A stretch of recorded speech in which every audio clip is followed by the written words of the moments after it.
ਦੋਸਤੋ ਅੱਜ ਜਿਹੜੀ ਤੁਹਾਨੂੰ ਵੀਡੀਓ ਦਿਖਾ ਰਹੇ ਆ ਇਹ ਪਿੰਡ ਸਲਾਣਾ ਨੇੜੇ ਖੰਨਾ ਜ਼ਿਲ੍ਹਾ ਸ੍ਰੀ ਫਤਿਹਗੜ੍ਹ ਸਾਹਿਬ ਦੇ ਵਿੱਚੋਂ ਸ੍ਰੀ ਕ੍ਰਿਸ਼ਨਾ ਡੇਅਰੀ ਫਾਰਮ ਦੀ ਹੈ। ਵਪਾਰ ਦਾ ਇਹਨਾਂ ਦਾ ਕੰਮ ਆ ਦੋਸਤੋ, ਤੇ ਰੂਟੀਨ 'ਚ ਗਾਵਾਂ ਵਿਕਰੀ ਵਾਲੀਆਂ ਹੁੰਦੀਆਂ।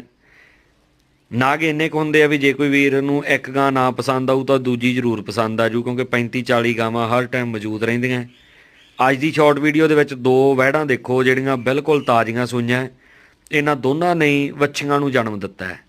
ਚੰਗੇ ਦੁੱਧ ਵਾਲੀਆਂ ਵੀਰ ਦੱਸਦੇ ਆ, ਬਾਕੀ ਜਿਹੜਾ ਵੀਰ ਖਰੀਦਣਾ ਚਾਹੁੰਦਾ ਉਹ ਜਾ ਕੇ ਦੇਖੇ, ਚੋ ਕੇ ਦੇਖ ਲਓ, ਤਸੱਲੀ ਕਰਕੇ ਫੁੱਲ ਖਰੀਦ ਸਕਦੇ ਹੋ।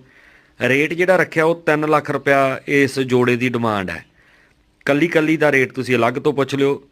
ਸੋਹਣੀਆਂ ਗਾਵਾਂ ਤਾਜ਼ੀਆਂ ਸੂਈਆਂ ਹੋਈਆਂ ਵੱਛੀਆਂ ਵਾਲੀਆਂ ਜੇ ਕੋਈ ਵੀਰ ਖਰੀਦਣਾ ਚਾਹੁੰਦਾ, ਡਿਮਾਂਡ ਜੋੜੇ ਦੀ 3 ਲੱਖ ਰੁਪਇਆ। ਬਾਕੀ ਕੰਟੈਕਟ ਕਰਕੇ ਤੁਸੀਂ ਸੰਪਰਕ ਬਾਈ ਹੋਰਾਂ ਨਾਲ ਬਣਾ ਸਕਦੇ ਹੋ। ਰਿਹਾਇਸ਼ ਦਾ ਪ੍ਰਬੰਧ ਹੈ, ਰਹਿ ਕੇ ਤਸੱਲੀ ਕਰਕੇ ਖਰੀਦ ਲਿਓ।